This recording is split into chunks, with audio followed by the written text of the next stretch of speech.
Throughout comic book history, creators from other mediums have sometimes tried their hand at writing a comic or two. Sometimes it's because said person actually has an interest in comics or was a fan of comics at some point and would like to try their hand at it.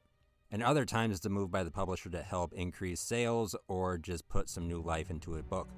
Enter Jos Weeden in our situation. A little bit ago I talked about Grant Morrison's run on X-Men here on the channel, and Whedon's essentially picks right up where that left off. So for some context, Grant Morrison's run on the X-Men at the time reworked a lot of aspects of the characters and laid the foundation for future installments of X-Men. The run was doing very well. It was popular, but like I mentioned, there were some editorial shenanigans that happened near the end of it. So at San Diego Comic-Con, Grant Morrison is there and publicly announces to everybody that they are done writing the book. They did this without telling anybody at Marvel, any editor, nothing of that sorts. So Marvel's editor-in-chief, Joe Quesada, is also at that event, and he is at a table signing things for fans, and this is how he finds out. Word gets to him that Grant said this, and he tries to keep a straight face, but in the back of his mind, he is freaking out because the head writer of the X-Men title just said, hey, I'm done. And magically, somehow, Joss Whedon is there, but he's actually in Joe's line. So all the stars seem to line up for this event. Joe speaks with Joss. They arrange a meeting time there at the con to talk about things. And next thing you know, Joss Whedon is the next writer on X-Men. Prior to this, Joss had written some comic books. He mostly had done things for Dark Horse, doing Buffy and Angel tie-ins. So this was essentially his first attempt at writing something for one of the big two. Aside from this run on X-Men, the only thing he ever really did was work on an annual of Superman Batman, but he was one of many people on that list of credited writers. As I mentioned, Whedon's run picks right up where Morrison's left off and works as a continuation of that while simultaneously being a sort of soft reboot of it as well. For starters, they changed the name from New X-Men to Astonishing X-Men. Astonishing X-Men was the name of a couple of miniseries from the 90s, but as far as anybody is concerned, they aren't really that important. You could just act like this was entirely original to this series. If you knew that, congratulations. And it's real and it doesn't matter. Story-wise, this acknowledges and builds on some of what Morrison put down, primarily the stuff between Emma and Scott with their relationship and what came from that and how that started out.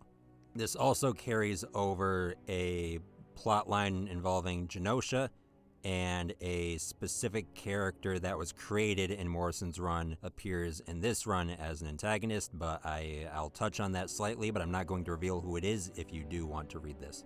Despite all these connections, you can come into this storyline completely cold if you would prefer. Essentially, all you really need to know about the title is the basic premise of the X-Men and have somewhat of an idea of who someone like Cyclops or Wolverine or even Beast is.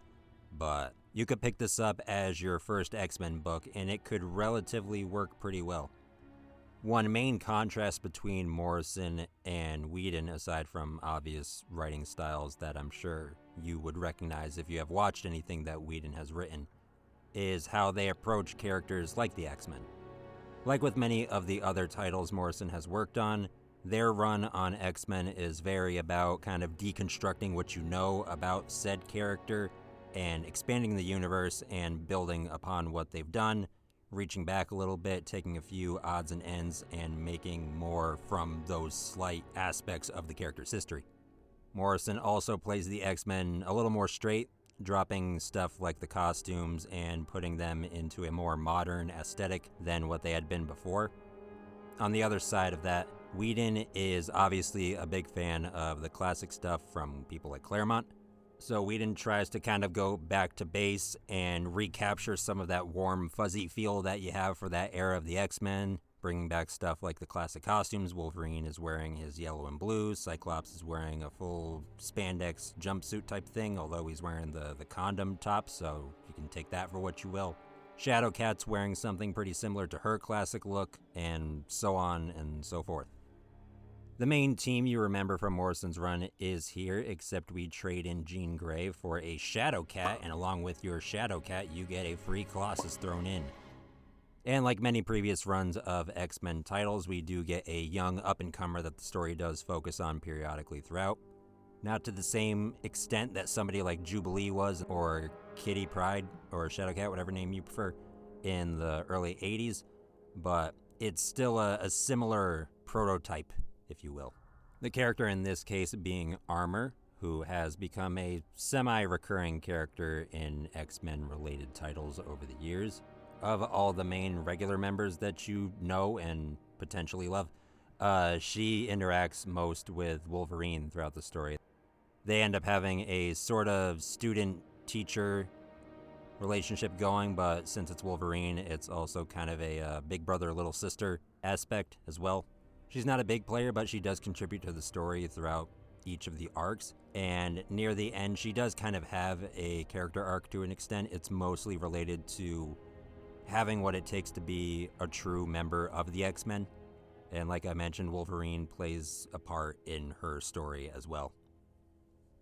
Speaking of Logan, I do like how this run uses him. Throughout this, he ends up being more of a standard supporting character, but despite him being one of my favorite X-Men characters, I do like having him in this role. Over the last 30 years, be it on page or on the screen, Wolverine has tended to get shoved into the front of things. He is one of my favorites, so of course I'm going to like it when he gets attention, but I don't like it when he tends to get attention at the cost of other people getting development or screen time when they really deserve it more. So in this, he's mostly just a side character. He does have fun one-liners. He does contribute to the story, of course, because he is Wolverine. He's going to be involved with things. But he isn't necessarily hogging a lot of page time. Beast is in a sort of similar situation. I would say there are more points throughout this run where Beast has more of an impact on the main story than Wolverine does, but he isn't a super focused on character. His sort of foil for this run is Abigail Brand, the head of S.W.O.R.D., who does become a somewhat recurring character throughout most of this run until becoming a kind of main character in the last part of the arc. Of all the members of the X-Men, I do feel like Beast benefits the most from Brand being in here. So the next four, or kind of three, are who I would consider to be the focal characters of the story, since their arcs dominate the main plot more than anybody else. Kitty sort of resumes the ride-along quality that she initially had in the 80s, but this is more of a culmination of all that, and she is now a full-grown adult. It's sort of like when a person goes back to their old school or their old job after moving on. Throughout the run, she develops even more from where she first started, and if you want to pick a main character, if you just had to pick one, it would probably be her. Along with her comes Colossus, and as you would expect, they have some relationship up and downs throughout the entire run. As you would expect from something like X-Men, there's a lot of focus on miscommunication and them trying to rekindle their relationship despite all that's happened to her in the meantime, and him coming back from the dead and other comic book shenanigans that come along with that. Both aspects of that culminate in the final arc of the story, mostly for him. Cyclops and Emma make up the other half of the main character couples in this. For Cyclops, a majority of his arc focuses on his relationship with Emma, and him leading the X-Men along with what defines him as a good leader. Another aspect for Cyclops that it's focused on is he wants to make the X-Men more public and have good relations with the media. It's not a heavily focused on point for most of the story, but it is there for the first quarter, I'd say. Emma, on the other hand, has some personality clashes with Kitty. Like I said, Kitty is that one kid going back to the school that they graduated from, or going back to an old job, and in this case, Emma would be the person who is now running the show at that place and doesn't see eye to eye with Kitty. A lot of this is handled really well. It doesn't feel very over the top. It feels natural to me. I think a lot of this comes from Whedon's experience with working on things like drama with Buffy, for example. She also deals with guilt for what happened in Genosha, and the guilt is used as a weapon by the returning villain from Morrison's run that I mentioned earlier. She also has to deal with the fact that Cyclops and someone like Wolverine aren't completely over Jean not being around. So a good amount of this run does have Emma dealing with a lot of internal personal issues from her past like that. So at points, both Scott and Emma's dilemma kind of feed off each other and play into each other. And I really like that because personally I'm a bigger fan of Scott and Emma than Jean and Scott. I feel like the difference in their personalities and approach to things makes them a more interesting pairing than Jean and Scott. Not that I dislike Jean and Scott. There are about 4 main arcs in the story, and for the most part they all play pretty closely together. The stuff with Emma is kind of its own thing plot-wise, but character-wise it works perfectly well with the arcs that everybody is going through up until that point. In the first arc, a mutant cure is created, something very similar to X-Men The Last Stand. A major pharmaceutical company has developed a mutant antibody, a way to suppress the mutant X gene. Suppress? Permanently. And similar to that movie, it does create kind of a riff among the mutant subspecies, if you will. Beast specifically is unsure about it, and rightfully so, considering at this point he is super Catman looking, and I wouldn't blame anybody for not wanting to look like that, but there is a good moment character-wise between him and Wolverine that kind of resolves that conflict. The overall story focuses primarily on a group of aliens from a planet called Breakworld who believe that a mutant on Earth will destroy their world, so they want to destroy Earth before that has a possibility of happening. The mutant cure has some involvement with this alien race.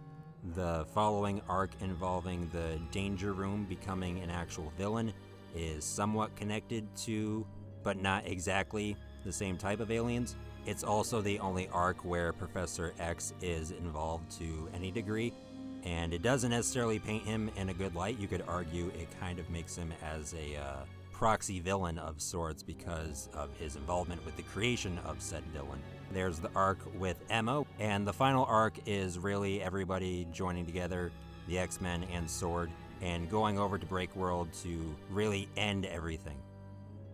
The final arc where they go to Breakworld does end up tying up almost everything that the previous arcs set up. There is only one thing that I can think of that is a loose thread, but it does get picked up eventually. But that's the only thing I can think of that this run doesn't introduce and take care of itself. Moving on to the art, John Cassidy is the artist for the entire run, and his art looks good. It's not hyper-realistic, but it is detailed enough. It's also nice just to have some consistency following Morrison's run, which was very jumbled in its art style due to the amount of artists working on it. The biggest thing that Cassidy worked on prior to this was probably DC's Planetary, which he ended up working on at the same time as this. Since between his art being so good and between Joss Whedon working on multiple things TV related at the time, there were a fair amount of delays with this title. There were points where it got delayed up to 6 months. So at the time, I can understand why this would bother anybody. I personally didn't have any issues with it at the time, mostly because by the time I got into this run when I was a kid, it was almost entirely done. So that is a factor, and I will be completely honest, I'm very biased towards this run. It is the first X-Men thing I ever read, so I am very sentimental about it. But even through a critical lens, I think it is a very solid story and stands on its own. I would highly recommend it to any big X-Men fan that hasn't read it before for whatever reason, or if you're an X-Men fan and you haven't read it in a while, I think it's definitely worth a revisit. If you are a new fan and you are interested in getting into the X-Men, I think this is a very solid run to start things off with, and you can kind of branch out from here and follow certain characters and see how they got here or where they go from here. There are plenty of ways to buy this book. It's in individual volumes. There are large compendiums, both hardcover and softcover, I believe. And even something like the Epic Collections, Marvel is moving into more modern stuff, and this is one of the first ones that they've approached. So thank you for watching or listening, or however you may have consumed this video. I appreciate it regardless. Like I always say, I don't really know what I'm going to do next. We do talk about things like DC, Marvel, Star Wars, other things connected to that here on the channel. So if you like this video, or if you like any of those things, feel free to subscribe, like, comment, share, all the algorithm boosting stuff. I appreciate it. And I will catch you guys in the next video.